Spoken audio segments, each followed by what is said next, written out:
Assalamualaikum warahmatullahi wabarakatuh. Saya Alman Rasuki Rahmat.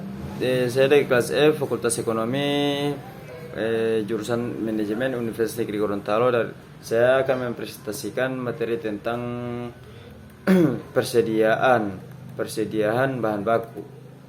Pertama, pengertian persediaan.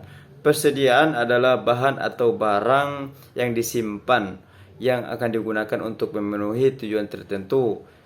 Misalnya untuk digunakan dalam proses produk atau perakitan untuk dijual kembali, atau untuk suku cadang dari suatu peralatan atau mesin. Pengertian bahan baku. Bahan baku merupakan faktor pentingnya itu menentukan tingkat harga pokok dan kelancaran proses produksi usaha. Kemudian apa fungsi dari persediaan? Yang pertama, menghilangkan risiko keterlambatan pengiriman bahan baku atau bahan yang dibutuhkan perusahaan. Yang kedua, menghilangkan risiko jika material yang dipesan tidak baik sehingga harus dikembalikan. Yang ketiga, menghilangkan risiko terhadap kenaikan harga barang atau inflasi. Yang keempat, untuk menyimpan bahan baku yang dihasilkan secara musiman sehingga perusahaan tidak akan kesulitan jika bahan itu tidak tersedia di pasar. Jenis persediaan. Yang pertama, persediaan bahan baku, di mana biaya dari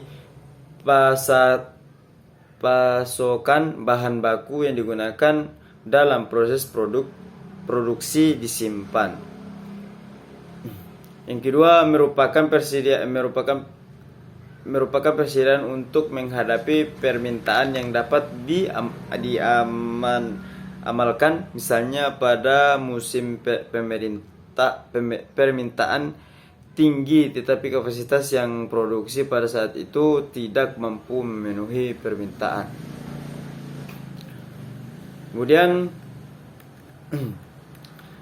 klarifikasi persediaan.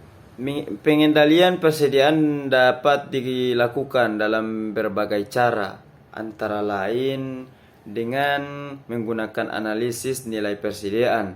Dalam analisis ini, persediaan dibedakan berdasarkan nilai investasi yang terpakai dalam satu periode. Biasanya persediaan dibedakan dalam 3 kelas, yaitu A, B, C, dan A, B, dan C. Sehingga analisis ini dikenal dengan sebagai klasifikasi ABC. Jenis-jenis bahan baku.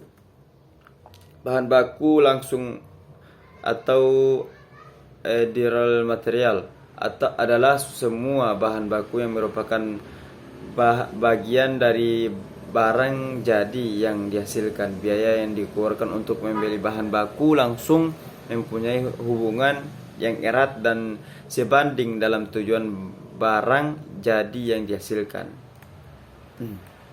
Bahan baku tidak langsung atau disebut juga dengan indirect material adalah bahan baku yang ikut berperan dalam proses produksi tetapi tidak secara langsung tampak pada barang jadi yang dihasilkan.